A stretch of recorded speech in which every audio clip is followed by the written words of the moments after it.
Welcome back to another episode of Curling to the Tee with Trevor. In today's episode, I'm going to be talking about the MoPAC Men's Playdowns that took place at the beginning of this year, January 2023. I'm going to talk about my experiences, some of the things that I learned, and I'm excited to bring you along. Let's get started.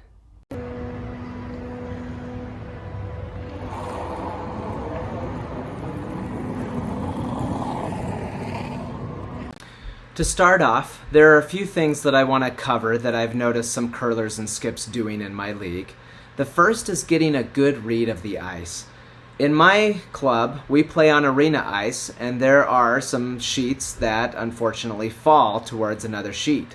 So some skips will call different lines and say, I expect it to curl this much to make the certain shot, and sometimes they're not reading the ice very well, and the stone ends up falling and goes in a place where they least expect it. Don't get married to the time or the stopwatch.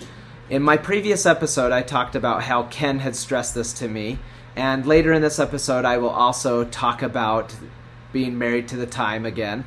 And unfortunately, there are some curlers in our league who are still married to the stopwatch or the time. Whether a thrower is throwing a takeout or whether they're throwing a draw. And what's important is when a thrower is throwing a takeout, there's no need to time because what's critical is just hitting that line. And so checking for a time on a takeout really doesn't matter. Plus, to get the true time, a skip can get it from hog to hog because that stone can't be affected by a push or a pull because it's already been released. The other thing too is as a sweeper is timing the stone, whether it's from the back line to the hog line or the tee line to the hog line, that short split time, there can be things that the thrower does, such as giving it a little push, maybe pulling back a little bit, maybe not kicking out of the hack as strong. And so paying attention to that and getting a feel for the stone is a true indicator of how fast the stone is going and not the stopwatch. Unfortunately, in the last few months, I went to a bonspiel where I had one curler who swore up and down that the draw time was exactly the same going back and forth no matter the line. Unfortunately, that is not correct. So this is why you can't get married to the time. You have to get a good feel for the stone and go from there. With MoPAC Men's Playdowns, it was originally set up to take place down in the LA Hollywood area. But unfortunately, some events had come up and their facility got closed, so MoPAC Men's Playdowns got transferred up to the Oakland, San Francisco area.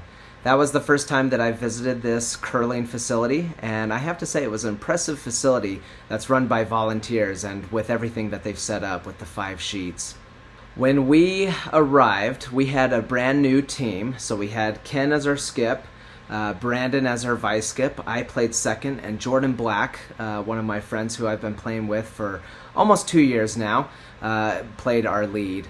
And it was fun to come together and to be able to compete in this event against some really challenging teams. In Playdowns, it is a more serious competition, and so there are some stricter rules compared to normal league or bonspiels that you may attend. In this event, you have to play with World Curling Federation approved broom-heads.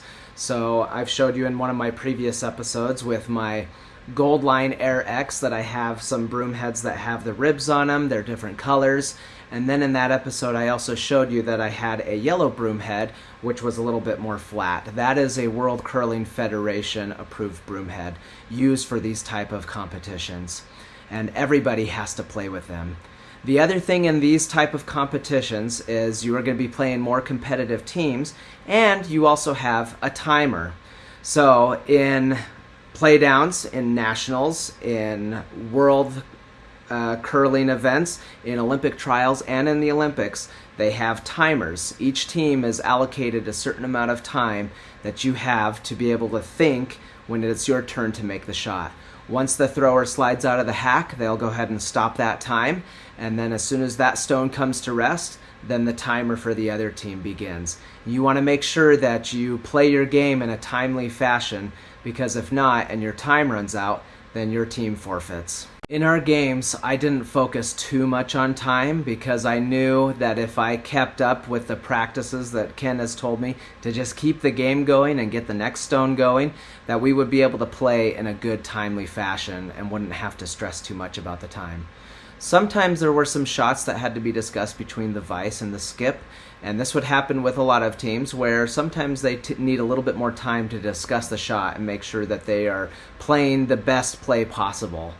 Another thing too is between the ends and after about the fourth end, we would get a 5-minute timeout, a 5-minute break, and then in between ends you also are granted a minute break. And that's a time for your team to come together and to discuss the end, see how things are going, and also to just try to refocus on the present. And if you played a bad end, or if things are going well, to discuss those things and to kind of motivate each other and work together as a team, because that's what curling's all about. Earlier I mentioned that reading ice is crucial in a curling game. And it's important for the skip to know what is happening on that sheet of ice. They need to know whether certain lines are running more straight, whether certain lines are curling a little bit more, or whether they're curling as much as they expect it to. It's also very important to have your weight down as a thrower. That way you can throw the right line and get it to curl where you want it to end up. If you end up throwing it too hard, sometimes it curls less and doesn't curl as much as you would like it to. Another thing that happened in this competition was getting married to the time. Unfortunately, I got super married to the time because I hadn't played on this ice and I felt like I just needed to trust the stopwatch more, which was a mistake. And what I ended up doing was telling Brandon and Jordan different times from my watch and saying, hey, this is a good draw time, or hey, you should be throwing 375 on this throw. And that means nothing to them, right? Because they don't have a stopwatch that they're actively looking at as they're sliding out and throwing their stone. The other thing too is instead of getting married to the time and calling out those times, which I think threw off Brandon and Jordan, is to be a little bit more generic. So if they were throwing fast, be like, hey, you're throwing a little fast, just dial it down a notch. Or if it's going too slow, say, can you throw it a hair faster? And doing that would have been better and getting a feel for how fast the stone was moving instead of being glued to the watch.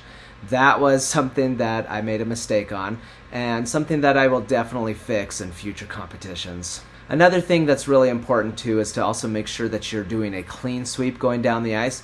We had a couple of sheets that definitely picked some of our stones, and because of that we missed some crucial shots that would have changed some of our games. The other thing too that we need to do for the future is also get some team jackets. So I actually bought this gold line jacket before men's Playdowns, and I had my name embroidered on the back with a couple of different Bonspiel patches, and I wore this jacket to the competition.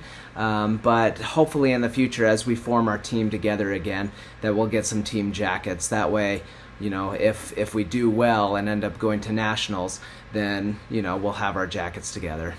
In this competition, I learned about LSDs, which stand for Last Shot Draws. And what these are basically you have a designated thrower who will throw a certain type of turn, whether it's the in turn or out turn, 2 sweepers, and the objective is to get as close to the pin as possible.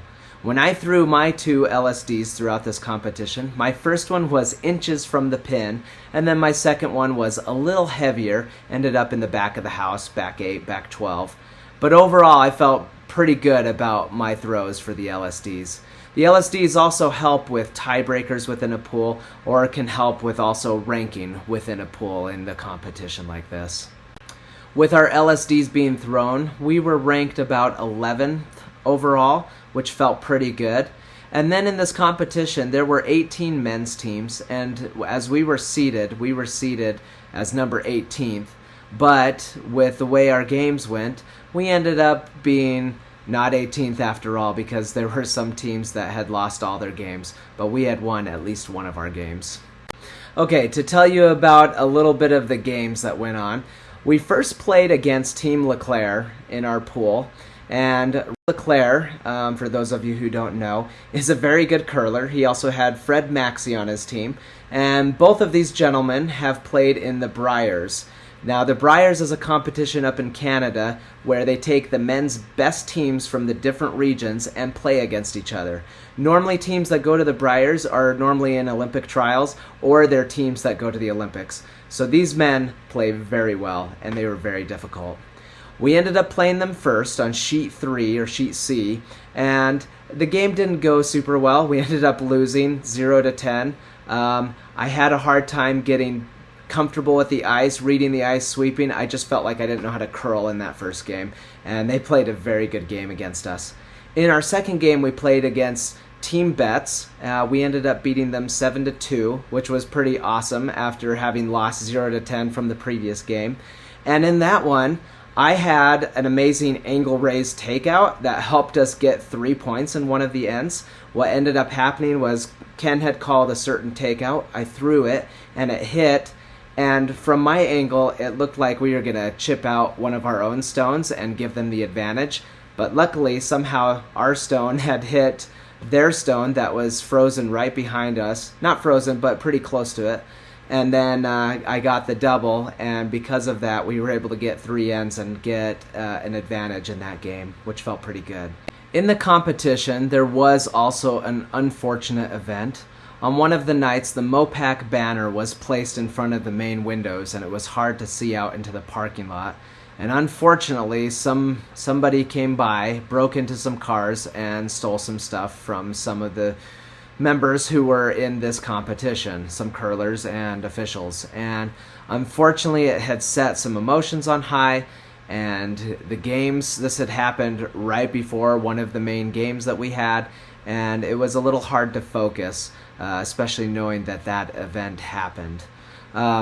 We unfortunately did not play very well against Garnett Howells. We missed some opportunities, and their team played very well, and wanted to congratulate Garnett and his team for a game well played. That game ended up being streamed.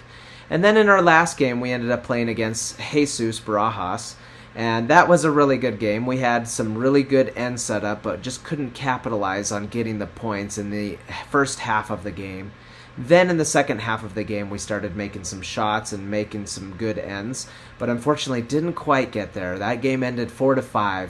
The other thing that was exciting was if we had won this game, we would have gone to a tiebreaker game for the second place in our pool.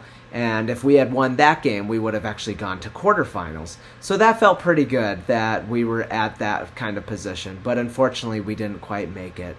In this video, I'd like to congratulate Team McBride for winning the MoPAC Men's Playdowns, and congratulate Team Tait for being the runner-ups. What was also exciting at this competition was I also got to help commentate in the quarterfinals for the men's Playdowns.